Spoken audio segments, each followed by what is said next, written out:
যুক্তরাষ্ট্রের president Donald ট্রাম্পের উদ্যোগে গাজা যুদ্ধবিরতি নিয়ে ইসরায়েল ও ফিলিস্তিনি সংগঠন হামাসের মধ্যে মিশরে আলোচনা চলছে, কিন্তু সে আলোচনা চলাকালীনও থামেনি গাজায় ইসরায়েলি হামলা।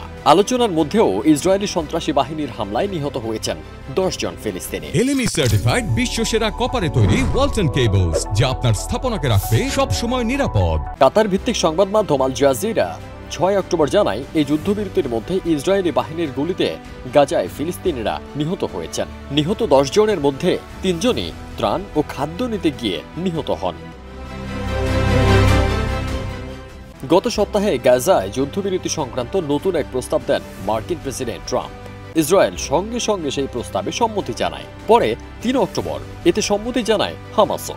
এরপর 4 অক্টোবর ট্রাম্প ইসরায়েলি সন্ত্রাসী বাহিনীর প্রধান বেঞ্জামিন নেতানিয়াহুকে গাজায় হামলা বন্ধের আহ্বান জানান, আর নেতানিয়াহু হামলা বন্ধের নির্দেশও দিয়েছেন। তবে গাজার সূত্রগুলো জানায়, এই ঘোষণার পরও গত 3 দিনে ইসরায়েলি হামলায় প্রাণ হারিয়েছেন অন্তত 104 জন ফিলিস্তিনি। নিহতদের সবাই ইসরায়েলি সেনাদের গুলিতে নিহত হয়েছেন।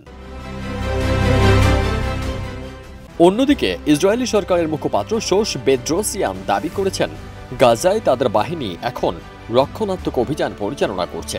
এদিকে মিশরের পর্যটন শহর শার্ম এল শেখে 6 অক্টোবর যুদ্ধবিরতি বিষয়ক আনুষ্ঠানিক আলোচনা শুরু হয়েছে।